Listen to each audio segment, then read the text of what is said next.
Praise the Lord. கர்த்தருடைய பரிசுத்த நாமத்துக்கு மகிமை உண்டாவதாக.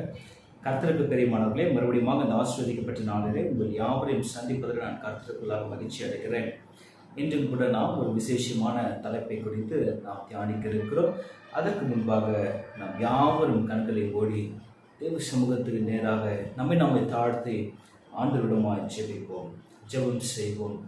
கிருபையும் இரக்கமும் நிறைந்த அன்பின் தகப்பனே, அப்பா, அருமையான தகப்பனே, இந்த வேலைக்காக ஜெபிக்கிறோம் ஆண்டவரே. இந்த நாளை நீங்கள் ஆசீர்வதித்து வருகிறீரே, உங்களுக்கு கோடான கோடி ஸ்தோத்திரங்களை ஏறெடுக்கிறோம் ஆண்டவரே. அப்பா, ஸ்தோத்திரம் ஆண்டவரே, நீர் பாராட்டின கிருபைகளுக்காக கோடான கோடி ஸ்தோத்திரம் தகப்பனே. அப்பா, ஸ்தோத்திரம் ஆண்டவரே, நான் பேசும்போது ஆண்டவரே அடியனை மறைத்துக் கொள்ளுங்க தகப்பனே. அப்பா, வார்த்தை என்னும் மன்னாவினால் ஆண்டவரை நீங்க திருப்தியாக்கும்படிக்காக வேண்டிக் கொள்கிறோம். அப்பா, பேசுவது நான் அல்ல, அடியனை மறைத்துக் கொள்ளுங்க. வல்லமையுள்ள வார்த்தைகள் ஆண்டவரே அப்பா நீங்க வெளிப்படுத்துவீராக தகப்பனே. ஸ்தோத்திரம் ஆண்டவரே, நீங்க ஆண்டவரை கிரியை செய்யும்படிக்காக வேண்டிக் கொள்வோம் தகப்பனே. தீர்க்க தரிசன வார்த்தைகளை தாருங்க ஆண்டவரே. உடைந்த உள்ளங்கள் ஆண்டவரே, நொறுக்கப்பட்ட உள்ளங்கள் ஆண்டவரே, அப்பா நொறுங்கி போன இருதயங்களுக்கு ஆண்டவரே காயம் கட்டுகிற வார்த்தைகளாக இருக்கட்டும் ஆண்டவரே. இயேசுவின் நாமத்தினால தகப்பனே, அவர் உள்ள வியாதி வியாகுலங்கள் தகப்பனே, அவருக்கு ஏற்படும் பிரச்சனைகள் ஆண்டவரே அப்பா எல்லா கண்ணீரையும் தகப்பனே நீங்க துடைத்து அப்பா கலிப்பாக மாற்றும்படிக்காக ஜெபிக்கிறோம் தகப்பனே. அப்பா, இந்த வேலையில தகப்பனே, அப்பா ஆஸ்பத்திரியில தகப்பனே சிகிச்சைக்காக அனுமதிக்கப்பட்டிருக்கும் ஆண்டவரே. அப்பா, அந்த நோய் தொற்றின் காரணமாக ஆண்டவரே அவதிக்குள்ளாக இருக்கும் அனைவருக்காக இந்த நேரத்தில் வேண்டுதல் செய்கிறோம் ஆண்டவரே. அப்பா, நீர் ஆண்டவரே பலப்படுத்தி ஆண்டவரே அவங்களை சுகப்படுத்தும்படிக்காக வேண்டிக்கிறோம் ஆண்டவரே. சூத்திரம் ஆண்டவரே, அப்பா உங்க தூதனை அனுப்பி ஆண்டவரை ஏந்தி கொள்ளும்படிக்காக வேண்டிக் கொள்ளும் ஆண்டவரே. அப்பா, வியாதியின் படுக்கை மாறட்ட ஆண்டவரே. சூத்திரம் ஆண்டவரே, வியாதியின் தூரத்தை சபிக்கிறோம் ஆண்டவரே. அப்பா, அந்த வியாதி ஆண்டவரே அப்ப யாருக்கு இருந்தாலும் ஆண்டவரே அப்பா இந்த நேரத்துல யாரெல்லாம் நம்பிக்கொண்டு இருக்கிறார்களோ அப்பா நீரே என்னை விடுதலையாக்கி என்று விசுவாசத்தோடு கேட்டுக்கொண்டு இருக்கிறார்களோ யாவரும் ஆண்டவரே அற்புதங்களையும் அடையாளங்களையும் பெற்றுக்கொள்ளட்டும். அப்பா, எல்லாரையும் ஆண்டவர் நீங்க சாட்சியாக நிறுத்துங்க. இயேசு எனக்கு அற்புதம் செய்தார் என்று உம்முடைய நாமத்தை ஆண்டவரே சபையிலே சென்று ஆண்டவரே சாட்சி பகருகிற பிள்ளைகளாக மாற்றும்படிக்காக ஜெபிக்கிறோம். அப்பா, கொள்ளை நோய் இந்த தேசத்தை விற்று ஆண்டவரே நீங்க எடுத்து போடும்படிக்காக ஆண்டவரே கேட்டுக்கொள்வது தகப்பனே. அப்பா, நீங்க இறக்க செய்கிற தேவனாக கர்த்தர் மனம் இறங்கும்படிக்காக வேண்டிக் கொள்ளுங்க ஆண்டவரே. அப்பா, நீர் இறங்கி ஆண்டவரே உமது அடியார்களை ஆண்டவரே ஆசீர்வதிக்கும்படிக்காக வேண்டிக் கொள்வது தகப்பனே. உம்முடைய கிருபையின் பிரசன்னம் ஆண்டவரை எங்களை மூடிக்கொள்ளும்படிக்காக வேண்டிக் கொள்றோம். யாரெல்லாம் ஆண்டவரே வெளியே போறாங்களோ வராங்களோ வேலை ஸ்தலத்தில் இருக்கிறாங்களோ அனைவரையும் ரத்தத்தினால மூடி கொள்ளுங்க ஆண்டவரே. அப்பா, உங்க குடும்பங்களை ஆசீர்வதிங்க தகப்பனே. அப்பா, வியாபாரிகளையும் தகப்பனே. அப்பா, இன்னும் ஆண்டவரே ஸ்தோத்திரம் ஆண்டவர் அனாதை ஆசிரமங்களுக்காக தகப்பனே. அப்பா, ஸ்தோத்திரம் ஆண்டவர் இல்லங்களுக்காக தகப்பனே. அப்பா, மனநல காப்பங்களுக்காக எல்லாவற்றுக்காக ஜெபிக்கிறோம் ஆண்டவரே. அப்பா, வியாதியை நீக்கும் ரண வைத்தியரே, அப்பா இயேசுவின் நாமத்தினால வியாதிகளை நீக்கி எந்த வியாதிகளும் அவங்களுக்கு ஏற்படாதவன்னு தகப்பனே நீங்க உம்முடைய கரத்தினால அடக்கி கொண்டு பாதுகாக்கும்படிக்காக வேண்டிக்கொள்ளும். நீங்க அடக்கி வைத்துக் கொள்ளும் ஆண்டவர், நீங்க மூடிக்கொள்ளுங்க ஆண்டவரே. சூத்திரம் ஆண்டவரே, திக்கற்றோருக்கு சகாயராக இருக்கிற தேவனே. அப்பா, இந்த நேரத்தில் தகப்பனே அவங்களை தாண்டி ஒப்படைக்கிறோம். நோயிற்று இருக்கிற எல்லாரையும் ஆண்டவர் நீங்க பொறுப்பெடுத்துக் கொள்கிறாங்க ஆண்டவரே. அப்பா, சூத்திரம் ஆண்டவர் தழும்புள்ள கருத்தினால தொற்று சுகமாக்கும்படிக்காக நாங்கள் கேட்கிறோம் ஆண்டவரே. அப்பா, விசுவாசம் உள்ள ஜெபம் பிணியாளியை ரட்சிக்கும் என்று நாங்கள் விசுவாசிக்கிறோம். இந்த நேரத்தில் விசுவாசத்தோடு மன்றாடுகிறோம் ஆண்டவரே. இரக்கம் செய்து ஆண்டவரே அப்பா அந்த நோயிலிருந்து விடுதலையாக்கி அப்பா அற்புத சுகத்தை கொடுத்து நீங்க ஆண்டவரே உயிரோடனே ஜீவனுடனே அவனை வைக்கும்படிக்காக கேட்டுக்கொள்கிறோம் ஆண்டவரே. சூத்திரம் ஆண்டவரே. அப்பா, ஆக்சிஜன் பற்றாக்குறையினால் ஆண்டவரே அப்பா அநேக மருத்துவமனைகளும் கூட ஆண்டவரே இடமில்லாமல் தகப்பனே அப்பா அட்மிட் ஆக கூடாமல் ஆண்டவரே அநேகர் ஆண்டவரை மறுத்து போகிற நிலைமை காணப்படுகிறது. இந்த நிலைமை எல்லாம் மாறணுமே ஆண்டவரே. இன்னைக்கு யாருக்கு ஆண்டவரே இந்த நோய் தொற்று தகப்பனே அப்பா அதிகரிக்காத ஒன்று தகப்பனே. அப்பா, இதில் இருக்கிற ஆண்டவரே அந்த வீரியம் குறைவும் தகப்பனே முழுமையாக தேசத்தை விட்டு அகற்றப்படும் ஆண்டவரை நாங்கள் ஒப்புவிக்கிறோம். அப்பா, நீங்க எல்லாவற்றையும் மாற்றுங்க, சூழ்நிலைகளை மாற்றுங்க. அப்பா, சோத்திரம் ஆண்டவரே, சத்ருவான ஆண்டவரே எப்படி ஆகலாம் ஆண்டவரே அப்பா விழ பார்க்கலாம் என்று தள்ளுகிற ஆண்டவரே. ஆனாலும் கிருபையின் இறக்கத்தினால் ஆண்டவரே நீங்க எங்களை ஆண்டவரை தாங்குகிறீரே. கொடான கொடி சோத்திரம் ஆண்டவரே. மறுபடியும் தகப்பனே அப்பா அந்த வியாதியின் படிக்கிற இருக்கிற எல்லாரையும் ஆண்டவர் நீங்க ஆசீர்வதித்து அவரை தொட்டு சுகப்படுத்தும்படிக்காக வேண்டிக்கிறோம். தமிழ் கருத்தினால மூடி கொள்ளுங்க, அரவணைத்துக் கொள்ளுங்க, ஆசீர்வதிங்க தகப்பனே. சகல துதிகன மகிமை யாவும் உமக்கே செலுத்துகிறோம். மீட்பர் இயேசுவின் நாமத்துல கேட்கிறோம் எங்க ஜீவனில் நல்ல பிதாவே, ஆமென். ஸ்தோத்திரம் ஸ்தோத்திரம் ஸ்தோத்திரம். Praise the Lord, praise the Lord. கர்த்தர் நம்முடைய ஜெபத்தை கேட்பார். நீங்க கர்த்தரிடத்துல கேட்டுக்கொண்டே இருங்க, விசுவாசத்தோடு கேளுங்க. நம்மை பயமுறுத்துகிற காரியம் அநேக நம்முடைய தேசத்துல காணப்படுகிறது. இப்பொழுது பார்க்கும்போது இந்த கொள்ளை நோய் குறித்து அநேக பயங்கள் காணப்படுகிறது. உயிர் பலிகள் ஆங்காங்கே சம்பவித்துக் கொண்டிருக்கிறது. ட்ரீட்மெண்ட் செவி கொடுக்காம இந்த வியாதி அவர்களை மேற்கொண்டு அநேகர் மரித்து போய்விட்டாங்க. அநேக ஊழியக்காரர்கள் கூட இந்த நோயின் பிடியிலே சிக்கி மரித்து போகிறார்கள். இதற்காக நாம் என்ன செய்ய வேண்டும் என்றால், நாம் ஆண்டவரிடத்தில் மன்றாடி கொண்டே இருக்க வேண்டும். நிச்சயமாக பதில் வரும். ஆண்டவர் நிச்சயமாக சொல்லுவார். வாதைகள் இந்த தேசத்தை விட்டு நிறுத்தப்படும். ஆண்டவர் தமிழ்நாட்டை ஆசீர்வதிப்பார். நிச்சயமாக இந்திய தேசத்தை ஆசீர்வதிப்பார். சாட்சி உள்ளவராக நம்மை மாற்றுவர் என்பதுல சந்தேகம் இல்லை. விசுவாசம் இல்லாம ஒருவனும் தேவனை தரிசிக்க முடியாது. நீங்க விசுவாசத்தோடு கூப்பிட்டு கொண்டிருங்க. நிச்சயமாகவே உங்க ஜெபத்துக்கு பதில் தருகிற தேவன் உங்களுக்கு ஜெபத்துக்கு பதில் தந்து உங்க நோய் நொடிகளை நீக்கி உங்க தேசத்துக்கு, நம்முடைய தேசத்துக்கு சேமத்தை கட்டளையிட்டு குடும்பங்களை ஆசீர்வதிப்பார். இப்பொழுது கூட நாம் யாவரும் சேர்ந்து இந்த பாடலை கேட்போம். தெரிந்தவர்கள் இந்த பாடலை எங்களோடு கூட சேர்ந்து பாடும்படிக்காக கேட்டுக்கொள்கிறேன். கர்த்தருடைய பரிசுத்த நாமத்துக்கு மகிமை உண்டாவதாக. அறியாமல் வாழ்ந்து வந்தேன், என்னை நேசித்து தேடி வந்தீரே. உமதன்பை அறியாமல் வாழ்ந்து வந்தேன், என்னை நேசித்து தேடி வந்தீரே. நன்றி ஐயா, நன்றி ஐயா, தேடி வந்தவரே நன்றி ஐயா. நன்றி ஐயா, நன்றி ஐயா, தேடி வந்தவரே நன்றி ஐயா. என் மீது நீர் கொண்ட நேசத்தினால் தன்னை தாழ்த்தி இறங்கி வந்தீரே. என் மீது நீர் கொண்ட நேசத்தினால் தன்னை தாழ்த்தி இறங்கி வந்தீரே. பாடிடுவேன், பாடிடுவேன், உமதன்மை பாடிடுவேன். பாடிடுவேன், பாடிடுவேன், உமதன்மை பாடிடுவேன்.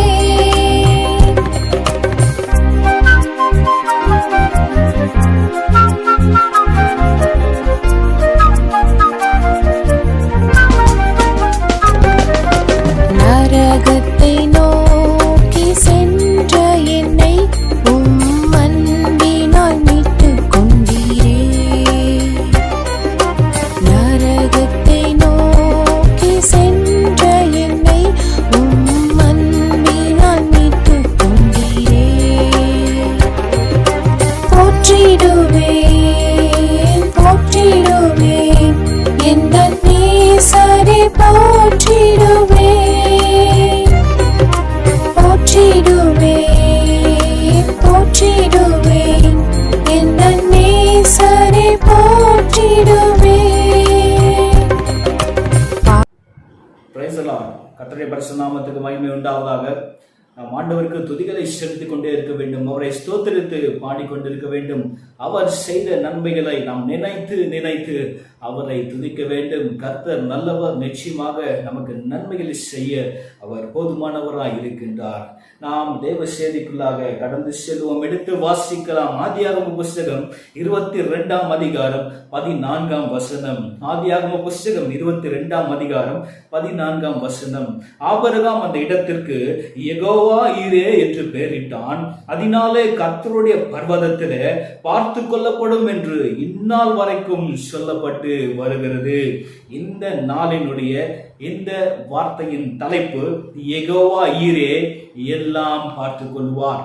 ஆண்டவர் என்னோடு கூட பேசின இந்த வார்த்தைகளை உங்களோடு கூட பகிர்ந்து கொள்வதில் நான் கர்த்தருக்குள்ளாக மகிழ்ச்சி அடைகிறேன்.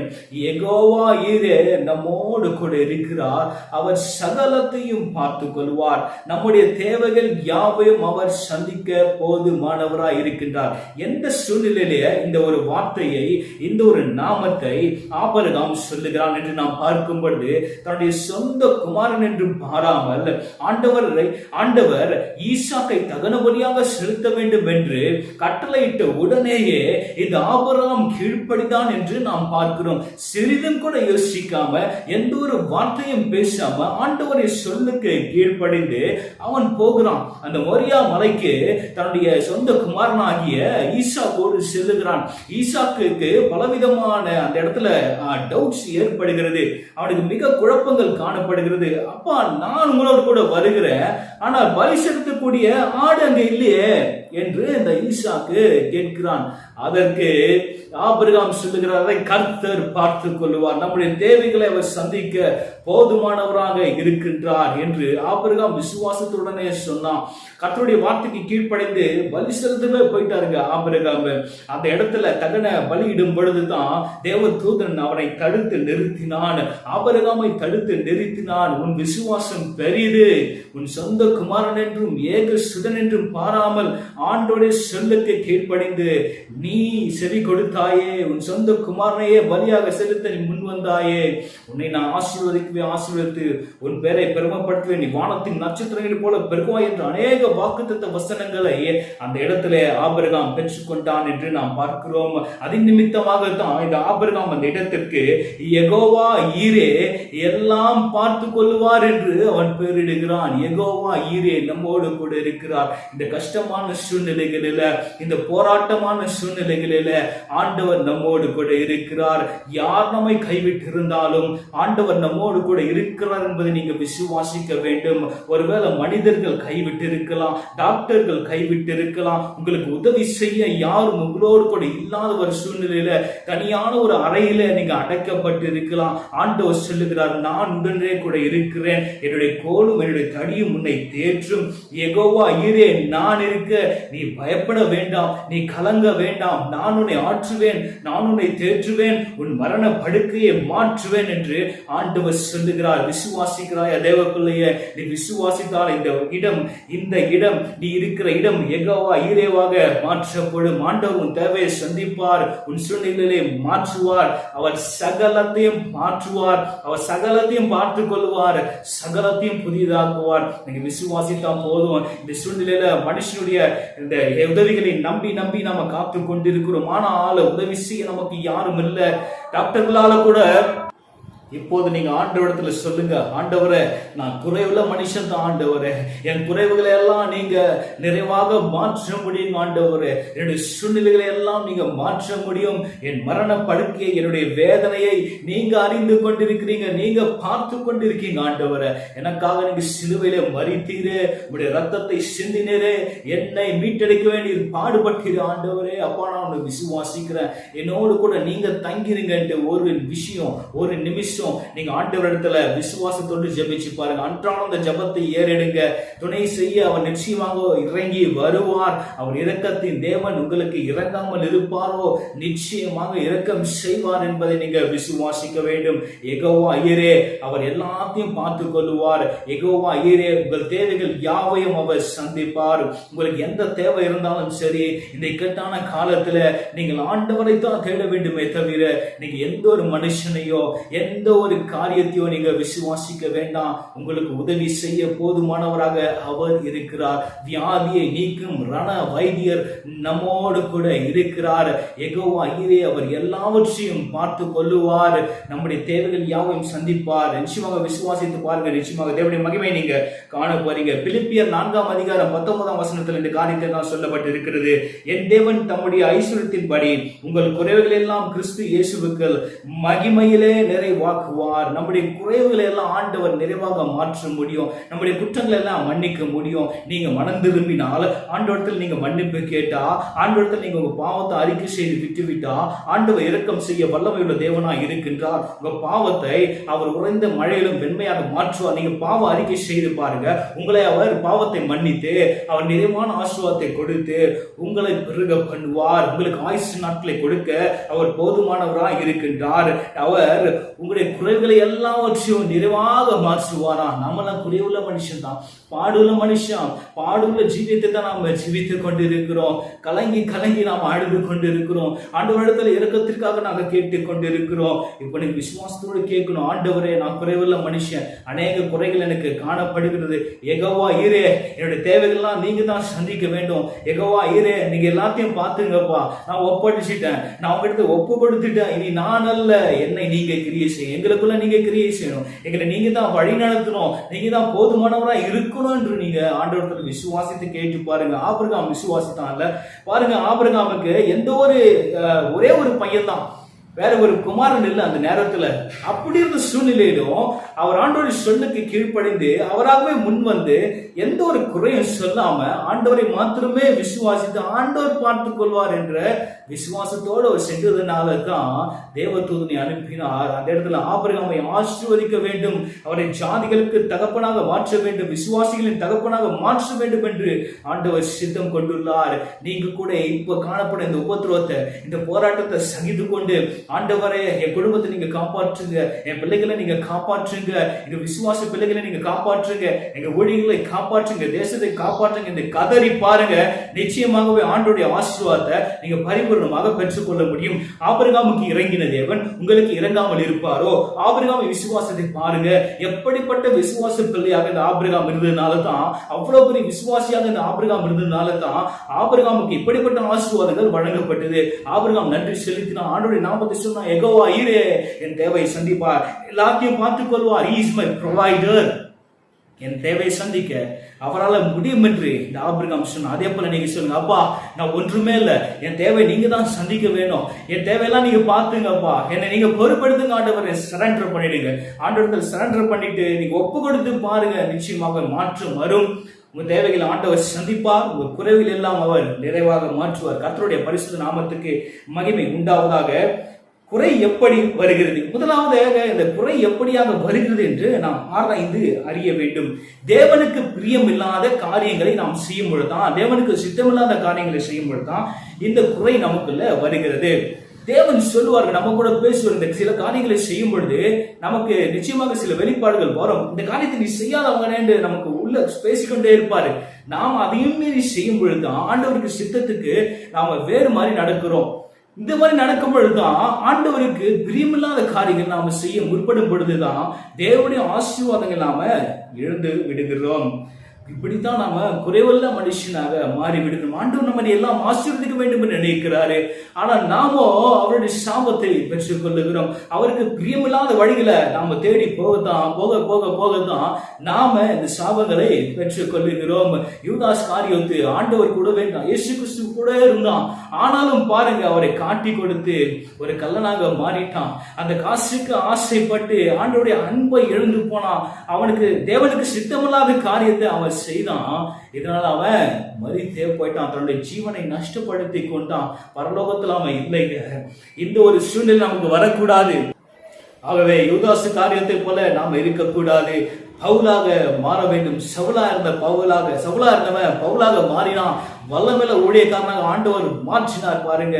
அதே போலதான் பேதுரும் கூட அவன் ஆண்டவரை மறுதலித்தான். ஆனால் அவனுடைய பின் வாழ்க்கையை பார்க்கும் பொழுது அப்போஸ்தலனாக வல்லமையில தேவனுடைய ஊழியக்காரனாக ஆண்டவர் மாற்றினார். நீங்க போற ட்ராக் தப்புன்னு ஆண்டவர் உணர்த்தினா அதனை விட்டு விலகு, அந்த வழியை விட்டு நீ விலகு, ஆண்டவருக்கு பிரியமில்லாத காரியத்தை நீ செய்யாத. லூக்கா 15ஆம் அதிகாரம் 14 மற்றும் 15ஆம் வசனத்தை நாம் வாசிக்கும் பொழுது, எல்லாவற்றையும் அவன் செலவழித்த பின்பு அந்த தேசத்துல கொடிய பஞ்சம் உண்டாயிற்று. அப்பொழுது அவன் குறைவுபட தொடங்கினான். யாரை பற்றி இந்த ஓமை சொல்லப்பட்டது என்றால், ஆண்டவராக இயேசு கிறிஸ்து இந்த கெட்ட குமாரனை குறித்த இந்த ஓமையை பேசுகிறார். எல்லாவற்றையும் செலவழித்த பின்பு தன்னுடைய பிதாவின் இடத்துல, தன்னுடைய அப்பாவின் இடத்துல, தன்னுடைய தகப்பனான் இடத்துல அவன் ஆசையை பெற்றுக்கொண்டு அவன் பிரித்து கொண்டு அவன் சென்று விட்டான். தேவனுக்கு பிரியமில்லாத வழியை அவன் தேர்ந்தெடுத்தனால என்ன ஆச்சு பாருங்க. அவன் இடத்துல இருந்த ஆசை எல்லாவற்றையும் செலவழித்து விட்டு இப்பொழுது அவன் இடத்துல செலவழிக்க வேண்டும் என்ற காசும் இல்லை, சாப்பிடுறதுக்கு ஆதாரம் இல்லை, அனைத்தையும் இழந்து விட்டான். ஒரு குறைவுள்ள மனுஷனாக அவன் மாறினான். இதுக்கு முன்னாடி அவன் வாழ்க்கை எப்படி இருந்தது? ஆண்டவர் நிறைவான ஆசீர்வாதத்தை கொடுத்து அவனை வழி நடத்தி இருந்தாரே, அந்த ட்ராக்கை மாத்தி அவன் பாருங்க இந்த காசுக்கு ஆசைப்பட்டு இந்த உலகத்தில் உள்ள அனைத்தையும் அனுபவிக்க வேண்டும் என்று அவன் சென்றதாலே தேவ சித்தம் நிறைவேறாமல் போயிற்று. அந்த இடத்துல அவன் சென்றான், அநேக கஷ்டத்துக்குள்ளானா. அந்த இடத்துல பாருங்க, மாடுகளுக்கு கொடுக்கும் உணவை அவன் தின்றான் என்று பார்க்கிறோம், பன்றிகளுக்கு கொடுக்கும் அந்த உணவை அவன் தின்றான் என்று பார்க்கிறோம்.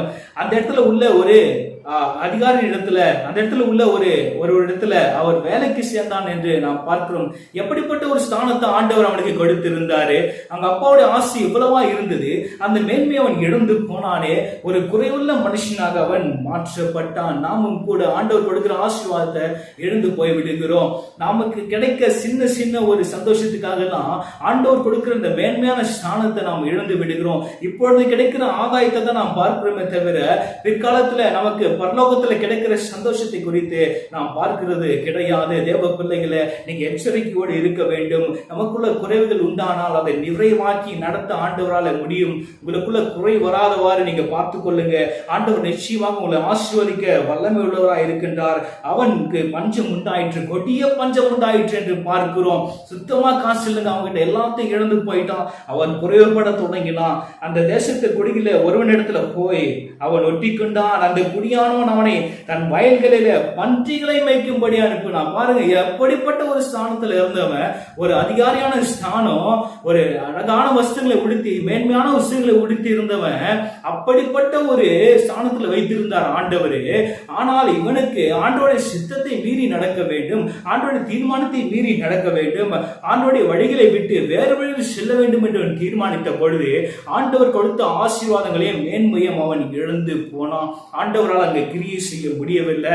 ஆண்டவர் அந்த இடத்துல இவனை கொண்டு பயன்படுத்த முடியவில்லை. ஆனாலும் பாருங்க, இவனுக்கு குறை வரும்போது மறுபடியும் தன்னுடைய பாவங்களை எல்லாவற்றையும் அவன் உணர்கிறான். உணரும் பொழுதுதான் அவனுக்கு வருது, நான் ஆண்டவர் இடத்துல மன்னிப்பு கேட்க வேண்டும், தன்னுடைய தகப்பன் இடத்துல போய் சேர வேண்டும் என்ற உணர்வு வருகிறது.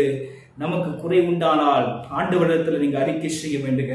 நம்முடைய குறைவுகள் எல்லாம் ஆண்டவரிடத்துல நீங்க அறிக்கை செய்ய வேண்டும். நமக்கு குறைன்னு தோன்றும் போதே, நமக்கு தேவையில்லாத காரியம் ஆண்டவர் உணர்த்தும் போதே அந்த ட்ராக்கை விட்டு நாம் வழி விலக வேண்டும். அப்படி விலகும் பொழுதுதான் ஆண்டவருடைய ஆசீர்வாதங்களையும் ஆண்டவருடைய நன்மைகளையும் நம்மால பரிபூர்ணமாக பெற்றுக்கொள்ள முடியும். நீங்க நிச்சயமாக ஆண்டவருடைய ஆசீர்வாதங்களை பெற்றுக்கொள்ள வேண்டும் என்றால் ஆண்டவர் காட்டும் வழிகளிலே நீங்கள் செல்ல வேண்டும். கர்த்தருடைய பரிசுத்த நாமத்துக்கு மகிமை உண்டாவதாக. யோவான் எழுதின சுவிசேஷம் 14ஆம் அதிகாரம் 14ஆம் வசனம் சொல்லுகிறது, என் நாமத்தினாலே நீங்கள் எதை கேட்டாலும் அதை நான் செய்வேன் என்று ஆண்டவர் சொல்லுகிறார். பாருங்க, எப்படிப்பட்ட ஒரு வாக்குத்தத்தமான வசனம் இது. என் நாமத்தினாலே, இயேசு என்ற நாமத்தினாலே எதை கேட்டாலும் நான் அதை செய்வேன். யெகோவா ஈரே, அவர் எல்லாவற்றையும் பார்த்து கொள்ள போதுமானவராக இருக்கின்றார். என்னுடைய நாமத்தை நீ யூஸ் பண்ணு, என்னுடைய நாமத்தை நீ வீணில வழங்காது, என்னுடைய நாமத்தை யூஸ் பண்ணி நீ கேளு, உனக்கு வேண்டிய காரியத்தை நான் செய்வேன், உன் வியாதிகளை மாற்றுவேன், உன் மரண படுக்கையை நான் மாற்றுவேன். என்னுடைய சித்தத்தின்படி நீ ஒப்பு கொடுத்து நான் சொல்லுகிற வழியை நீ நடந்தால் உன்னை எல்லா தீங்குக்கும் விலக்கி காப்பாற்றுவேன் என்று ஜீவனுள்ள தேவனாகிய கர்த்தர் உங்களோடு கூட பேசிக் கொண்டிருக்கிறார். நம்முடைய பழைய வாழ்க்கை கொஞ்சம் திரும்பி பார்க்கலாமே. ஆண்டவர் காட்டும் வழியை எத்தனை பேர் விட்டு விட்டீங்க? ஆண்டவர் சொன்ன பாதையை நீங்க எத்தனை பேர் விட்டு விட்டீங்க? கொஞ்சம் யோசிச்சு பாருங்க. எத்தனை முறை ஆண்டவர் உங்களிடத்துல பேசியிருப்பார், மகனை இதை செய்யாத, மகளே இதை செய்யாத, இந்த டிராக்ல நீ போகாத, நீ வழியை விலகு, நீ விலகியாக வேண்டும் என்று ஆண்டவர் சொல்லியும் பல முறை நீ அதிலிருந்து வெளியே வர வேண்டும் நினைத்த, ஆனால் வெளியே வர முடியல. வெளியே வந்து மறுபடியும் அதே பாவ கரையில நீ போய் சிக்கிக்கொண்ட, அந்த பாவை பிடியில நீ சிக்கிக்கொண்ட, இப்பொழுது தவித்துக் கொண்டிருக்கிறாய். ஆண்டவர் பேசிக் கொண்டிருக்கிறார், பட்சமாய் பேசிக் கொண்டிருக்கிறார். பாவத்தை அறிக்கையிடவும் வாழ்விட மாட்டான், அதை அறிக்கை செய்து விட்டுவிடணும், இரக்கம் பெறுவான் என்று வேதவசனம் சொல்லுகிறது.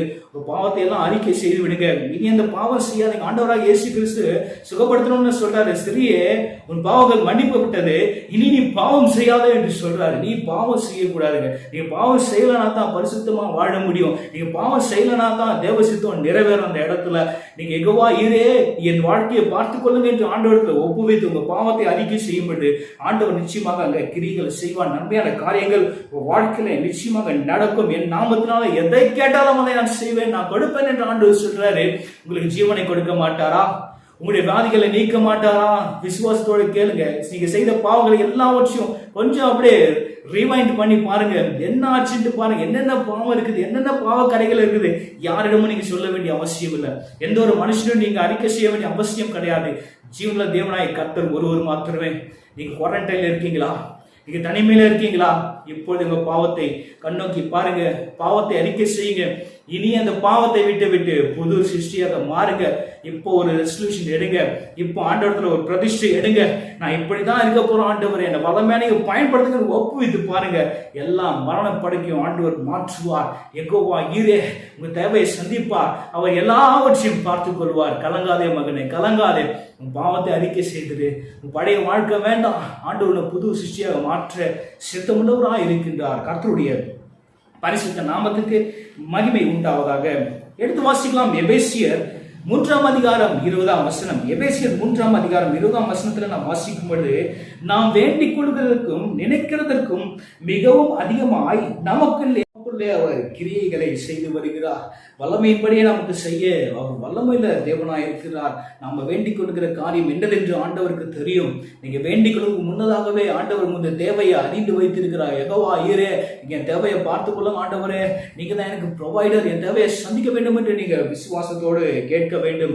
கர்த்தரின் கரம் குறுகி போகவில்லை, கர்த்தரின் செவிகள் மந்தமாகவில்லை. நீ வேண்டிக் கொள்வதற்கும் நினைப்பதற்கும் அதிகமாய் கிரியை செய்வார். நிச்சயமாக உன் வேண்டுதலுக்கு பதில் உண்டு, உன் விண்ணப்பத்துக்கு பதில் உண்டு. உன் கூக்குரலின் சத்தம் வீணாய் போகாது. பரலோகத்துல உனக்கு பொக்கிஷங்களை சேர்த்து வை. ஆண்டவருக்காக நீ ஏதாவது செய்ய வேண்டும், நீ புது சிருஷ்டியாக மாற வேண்டும் என்பதை ஆண்டவரிடமாய் கேட்கிறார்.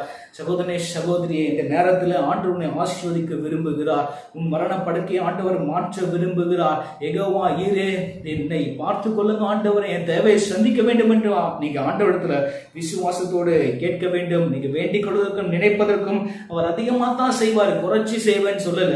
நீங்க வேண்டிக் கொள்வதற்கும் நினைப்பதற்கும் அதிகமான காரியங்களை, நன்மைகளை அவர் செய்வார். ஏனென்றால் கர்த்தரின் கரம் குறுகி போகவே இல்லைங்க, கர்த்தரின் செவிகள் மந்தமாகவே இல்லை. வேண்டுதல் எல்லாவற்றுக்கும் ஆண்டவர் பதில் தருவேன் என்று சொல்லுகிறார். அது மாத்திரம், அந்த பதில் எப்படி இருக்குமா, ரெட்டிப்பான நன்மை உனக்கு கொண்டு வரும். உனக்கு ஜெபத்துக்கு பதில் ஒருவேளை தாமதமாகலாமே தவிர நீங்க வேண்டிக் கொண்ட காரியம் நிச்சயமாக ஒரு நாள் நிறைவேறும் என்ற விசுவாசத்தோடு நீங்க கேட்டு பாருங்க.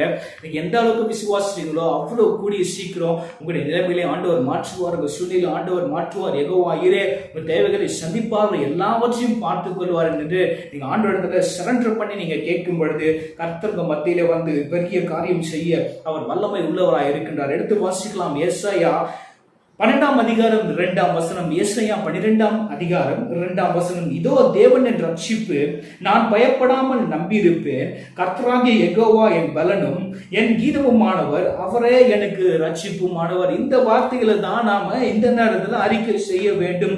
தேவன் தான் நமக்கு ரட்சிப்பு, அவர் தான் ரட்சிப்பின் கண்மலை.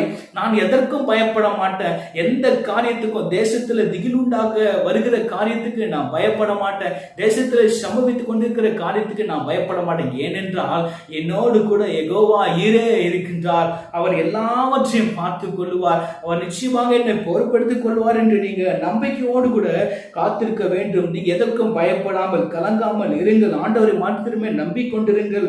கர்த்தராகிய யெகோவா உனக்கு பலத்தை கொடுப்பார். உன் வியாதியின் தூரத்தை அவர் மாற்றுவார். உன் மரணம் படுக்கையை அவர் மாற்றுவார். உன் வேதனையை அவர் மாற்றுவார். ஜீவ சுவாசத்தை ஆதாமுக்கு கொடுத்து ஜீவாத்மாவாக உருவாக்கினாரே, உன்னை அவர் கைவிட மாட்டார். அவருடைய ஜீவனத்தை வைத்துதான், அவருடைய சுவாசத்தை வைத்துதான் நீங்க ஜீவனம் பண்ணி கொண்டிருக்கீங்க. நம்மளாம் ஜீவனம் பண்ணி கொண்டு இருக்கிறோம். இதை நீங்க மறந்து விடக்கூடாது. ஆண்டவரத்துல கேளுங்க. ஆபிரகாமுக்கு நீங்க ஆசீர்வாதங்களை கொடுத்தீங்களே, ஆதாமுக்கு ஜீவ சுவாசத்தை நீங்க கொடுத்தீங்களா ஆண்டவரே? அதே போல நீங்க கொடுத்த சுவாசத்தை ஆண்டவரே, அப்பா சோத்திரம் ஆண்டவரே, சுவாசம் இல்லாமல் இப்பொழுது தவித்துக் கொண்டிருக்கோம். அனைவருக்கும் நீங்க சம்பூர்ணமாக கொடுக்க வேண்டும். ஒரு விஷயம் மன்னிக்க வேண்டும். இரக்கத்தின் தேவனே, நீங்க இறங்க வேண்டும் என்று ஆண்டவரிடத்துல விசுவாசத்தோடு கேளுங்க. நிச்சயமாக ஆண்டவர் உங்களுடைய கூக்குரல் சத்தத்தை கேட்டு அவர் பதில் தருவார். உனக்கு பலத்தை கொடுப்பார். பலனிருந்து தவிக்கிற உனக்கு அவர் அடைக்கலமாய் இருப்பார். பலத்தை கொடுத்து அவர் உன்னை துதியின் சத்தத்தோடு, கம்பீர சத்தத்தோடு அவரை ஆர்ப்பரிக்க செய்வார். விசுவாசிங்க, சோர்ந்து போயிடாதீங்க. அநேகர் சோர்ந்து போயிட்டீங்க. ஜபித்து பதில் வரவில்லையே, இவ்வளவு நாள் ஜபித்து கொண்டு இருக்கிறோம், கொள்ளை நோய் நீங்கவில்லையே என்று பயங்கரமா நீங்க இப்போது ஒரு இது காரியம் நடக்குமா, இந்த காரியங்கள்லாம் சம்பவிக்குமா, என் ஜபத்துக்கு பதில் வரவே இல்லையே, தாமதமாகிறது, சூழ்நிலைகள் மாறவில்லை என்று சோர்ந்து போய் காணப்படுறீங்க. ஆண்டவர் சொல்லுகிறார், நீங்க சோர்ந்து போக வேண்டாம், இடைவிடாமல் நீ ஜெபித்துக் கொண்டிரு. இந்த ஜெபங்கள் கேட்கப்படும், வேண்டுதல்கள் விண்ணப்பங்கள் கேட்கப்படும்.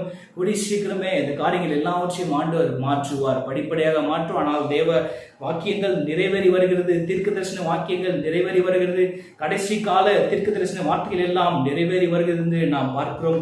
இஸ்ரவேலுக்கும் பாலஸ்தீன தேசத்துக்கும் போர் முகங்கள் இப்பொழுது காணப்படுகிறது. இதன் மூலமாக ஆண்டவர் சொன்ன காரியங்கள் இந்த தேசத்துல சம்பவிக்கிறது என்று நாம் பார்க்கிறோம். கொள்ளை நோய் வந்துவிட்டது, தேசத்துல இப்படிப்பட்ட ஒரு பஞ்சம் வந்து விட்டது, ஜனங்களுக்குள்ளே ஒரு பிரிவினை வந்து விட்டது, இன்னுமாக அநேக அரசியல் சண்டைகள் நிகழ்ந்து கொண்டிருக்கிறது. தேசத்துக்குள்ள பிரிவினைகள், மற்ற தேசத்துக்கும் நம்ம தேசத்துக்கும் சண்டை சச்சரவுகள், இப்படியான காரியங்கள் இஸ்ரவேல் பாலஸ்தீன இடையே ஒரு விரோதமான காரியங்கள் ரொம்ப நாளுக்கு முன்னாடி நடந்த காரியம், 2018 நடந்த காரியம் மறுபடியும் இது சம்பவித்துக் கொண்டிருக்கிறது. நிச்சயமாக இதற்காக நாம் ஜெபிக்க வேண்டும். ஆண்டவர் சொன்ன வார்த்தைகள் நிறைவேறி கொண்டிருக்கிறது. நீங்களும் நானும் ஜீவனோடு கூட வாழ வேண்டும் என்றால் ஆண்டவருடைய பாதத்தை இறுகி நீங்க பற்றி கொள்ள வேண்டும். ஆசீர்வாதத்தாளருடைய உங்களை விடமாட்டான் ஆண்டவரை, நீங்க ஆசீர்வதிங்க ஆண்டவரே, நீங்க ஆண்டவரத்துல சரணடைய வேண்டும். யெகோவா ஈரே, எல்லாத்தையும் பார்த்துக் கொள்ளுங்க ஆண்டவரே என்று நீங்க சொல்ல வேண்டும். அப்பொழுது தேவனுடைய ஆசீர்வாதம் நீங்க பெற்றுக்கொள்ள முடியும். கர்த்தருடைய பரிசுத்த நாமத்துக்கு மகிமை உண்டாவதாக. அவர் யெகோவா, அவர் எல்லாத்தையும் பார்த்து, யெகோவா ஈரே, அவர் எல்லாத்தையும் பார்த்துக் கொள்வார். உனக்கு பலத்தை கொடுப்பார், சுகத்தை கொடுப்பார், வல்லமையை கொடுப்பார். உன்னை அவர் நிமிர்ந்து நடக்க செய்வார் என்பதை நீங்க விசுவாசிக்க வேண்டும். கர்த்தருடைய பரிசுத்த நாமத்துக்கு மகிமை உண்டாவதாக. ஏசாயா 26 அதிகாரம் 4 வசனத்தை நாம் பார்க்கும் பொழுது, கர்த்தரை என்றென்றுக்கும் நம்புங்கள், கர்த்தராக யெகோவா நித்திய கன்மலையானவர். இப்போ நீங்க என்ன செய்ய வேணும்னா ஆண்டவரை நம்ப வேண்டும். ஆண்டவரத்துல பதில் வரும். ஆண்டவர் என்னை நடத்த முடியும், என் குடும்பத்தை பார்த்து கொள்ள முடியும், என் தேவையை சந்திக்க முடியும், எல்லாவற்றுக்கும் எல்லாமா இருந்து அவர் என்னை வழிநடத்த முடியும். யெகோவா ஈரே என் கூட இருக்கிறாரு, என் தேவையை சந்திப்பாரு, யெகோவா ராஃபா எனக்கு சுகம் தருவார் என்று நீங்க விசுவாசிக்கும் பொழுதுதான் தேவனுடைய வார்த்தைகள் உங்களுடைய வாழ்க்கையில பலிக்கும். நிச்சயமாக நிறைவேறும் என்பதில் சந்தேகமே இல்லை. விசுவாசத்தோடு நீங்க ஜெபிக்க வேண்டும். ஜெபத்துல நீங்க தனித்திருக்க வேண்டும். குடும்ப ஜெபம் செய்யுங்க, எல்லாரும் கூடி ஜெபிங்க. வீட்டுல ஒன்னா இருக்கும்போது கூடி ஜெபிங்க. நேரம் காலெல்லாம் பார்க்காதீங்க. எப்பொழுதெல்லாம் உங்களுக்கு தோன்றுகிறதோ அப்பொழுது நீங்க ஜெபிக்க வேண்டும். வேதத்தை வாசிங்க, ஆண்டவரோடு கூட இடைப்பட்டு கொண்டிருங்க. நிச்சயமாக ஆண்டவர் உங்களுக்கு பலனும் மரணம் கேடகமா இருப்பார். அவருடைய ரத்த கோட்டைகளாக நீங்க வரும்போது உங்களுக்கு அட்டைக்கலம் உண்டு, உங்களுக்கு பாதுகாப்பு உண்டு என்பதை நீங்க மறந்து விடக்கூடாது. குறிப்பாக அடுத்த 3ஆம் அலை வரும் என்று சொல்லிக் கொண்டிருக்கிறார்கள். இதிலே அநேக குழந்தைகள் பாதிக்கப்படுவார்கள் என்று சொல்லிக் கொண்டிருக்கிறார். இதற்காக நாம ஆண்டவரத்துல மன்றாடி ஜெபிக்க வேண்டும். ஆண்டவர் நிச்சயமாகவே இந்த குழந்தைகளை ஆண்டவர் பாதுகாக்க வேண்டும். தேசத்திலே இந்த கொள்ளைகள் முற்றிலுமாக அகற்றப்பட வேண்டும். இனி இந்த சங்காரம் தொடரக்கூடாது என்று நீங்க ஆண்டவரிடத்துல விண்ணப்பம் செய்தால் தான், ஒவ்வொருவரும் தான் செய்த பாவத்தினால்தான் இந்த விளைவு வந்திருக்கிறது என்று உணர்ந்து நீங்க ஆண்டவரிடத்துல அறிக்கை செய்தால் தான் இந்த சூழ்நிலைகள் மாறுமே தவிர, இல்லை என்றால் இந்த சூழ்நிலைகள் மாறுவது மிகவும் கடினமான காரியம். ஆகவே தேவ பிள்ளைகளே, உங்களை நீங்களே தாழ்த்தி ஆண்டவரிடத்துல விசுவாசத்தோடு இங்க ஜெபித்து பாருங்க. தேசத்துல மாற்றத்தை நாம நிச்சயமாக காணுவோம் என்பதுல சந்தேகமில்லை. கர்த்தருடைய பரிசுத்த நாமத்துக்கு மகிமை உண்டாவதாக. ஆதியாகமம் 22:8 நாம் பார்க்கும் பொழுது, அதற்கு ஆபிரகாமின் மகனே, தேவன் தமக்கு தகன பலியான ஆட்டுக்குட்டியை பார்த்துக் கொள்வார் என்றான். விசுவாசமா சொல்றான் தன் பிள்ளை கிட்ட, ஈசா கிட்ட சொல்றான், அவர் பார்த்து கொள்வார், நீ வா. ஆண்டவர் சொல்லிட்டாரு, நம்ம அந்த இடத்துக்கு போவோம், ஆண்டவர் சொன்ன காரியத்தை செய்வோம், ஆண்டவர் செய்வார், அது எல்லாத்தையும் பார்த்துக் கொள்வார். அதே போலதான் நாமும் இருக்கணும். இப்போ ஆண்டவர்கிட்ட நான் சொல்லிட்டேன், ஆண்டவர் என்கிட்ட பேசி இருக்கிறாரு, ஆண்டவர் எனக்கு வாக்குத்தம் கொண்டு இருக்காரு, ஆண்டவர் என்னை கைவிட மாட்டாரு, எனக்கு பலனும் மரணம் கேடகமா இருக்குன்னு சொல்லி இருக்கிறாரு, நீ பயப்படாத என்று ஆண்டவர் சொல்லி இருக்கிறாரு. என்ன அவர் கைவிட மாட்டார். யெகோவா ஈரே எல்லாத்தையும் பார்த்துக் கொள்வார். நீங்க உங்க வாழ்க்கை நடத்துங்க, விசுவாசத்தை ஜீவிங்க, ஜெபித்துக் கொண்டே இருங்க. நிச்சயமாக உங்களுடைய பாதுகாப்பு ஆண்டவர் உறுதி செய்வார். ஆண்டவர் நிச்சயமாக உங்களை பாதுகாக்க வல்லமையுள்ளவராக இருக்கின்றார். நீங்க விசுவாசித்து ஜெபிக்க வேண்டும், உபவாசித்து ஜெபித்து பாருங்க. தேசத்துல மாற்றத்தை ஆண்டவர் கொண்டு வருவார். நிச்சயமாகவே படிப்படியாக இந்த காரியங்கள் நடக்கும். இந்த காரியங்கள் எல்லாம் நீங்க வேண்டும் என்றால் நாம தான் மாற வேண்டும். விசுவாச பிள்ளைகளாக, ஜெபிக்கிற பிள்ளைகளாக மாற வேண்டும். நாம செய்த பாவத்தினாலதான், என்னாலதான் இந்த காரியம் வந்து ஒவ்வொருவரும் நினைத்து ஆண்டவரத்தில் அறிக்கை செய்து இந்த பாவத்துக்கு மனஸ்தாபப்பட்டு இதை விட்டு விட்டு நீங்க மறந்துடும் பொழுதுதான் இந்த காரியங்கள் எல்லாம் சேமமாக ஆண்டவர் மாற்றுவார். கடைசியாக பிலிப்பியர் 4ஆம் அதிகாரம் 13ஆம் வசனம் சொல்லுகிறது, என்னை பலப்படுத்துகிற கிறிஸ்துவினாலே எல்லாவற்றையும் செய்ய எனக்கு பலம். நீங்க தனியா இல்லைங்க. இந்த போராட்டமான சூழ்நிலையில, வியாதியின் படிக்கல நீங்க தனியா இல்லை. ஆண்டவனோடு கூட இருக்கிறார். ஆண்டவர் உன்னோடு கூட இருக்கிறார். அவரே உனக்கு அடைக்கலமாய் இருக்கிறார். அவரே உனக்கு தஞ்சம். அவரே உனக்கு கண்மலை. உன்னை பாதுகாப்பார். நிச்சயமாக கைவிட மாட்டார். உனக்கு பலத்தை கொடுப்பார். பலப்படுத்துகிற கிறிஸ்து நம்மோடு கூட இருக்கிறார். எனக்கு எல்லாவற்றையும் செய்ய பலத்தை அவர் கொடுப்பார். பரலோகத்திலிருந்து ஒத்தாசை அனுப்புவார். தேவதூதனை அனுப்புவார். எனக்கு பதில் வரும் என்று நீங்க விசுவாசிங்க. விசுவாசத்தோடு கதறி பாருங்க. நிச்சயமாக யெகோவா ஈரே தேவையெல்லாம் சந்திப்பாரு. உங்களுடைய தேவையெல்லாம் அவர் பார்த்து கொள்வாரு. நிச்சயமாக உங்களோடு கூட இருப்பார் என்று ஆண்டவர் பேசி கொண்டிருக்கிறார். எனக்கு பிரியமான தேவ பிள்ளைகளை, ஆண்டவரிடத்துல மனத்தாழ்மையா நம்முடைய பாவத்தை அறிக்கை செய்து நம்ம மன்னிப்பு கேட்கும் பொழுது தான் காரியங்கள் மாறும். ஆபிரகாம் பாருங்க, விசுவாசிக்கும் பொழுது அவனுக்கு நன்மை உண்டாகபடிக்கு ஆண்டவர் செய்தார். ஆசீர்வாதத்தை கொடுத்தாரு. அப்படி நாம் விசுவாசத்தோடு ஜெபிப்போம். தேவனுடைய ஆசீர்வாதத்தை பெற்றுக்கொள்வோம். கர்த்தர் தாமே இந்த திருவசனங்களை நமக்கு என்று ஆசீர்வதிப்பாராக. ஆமென், ஆமென், ஆமென்.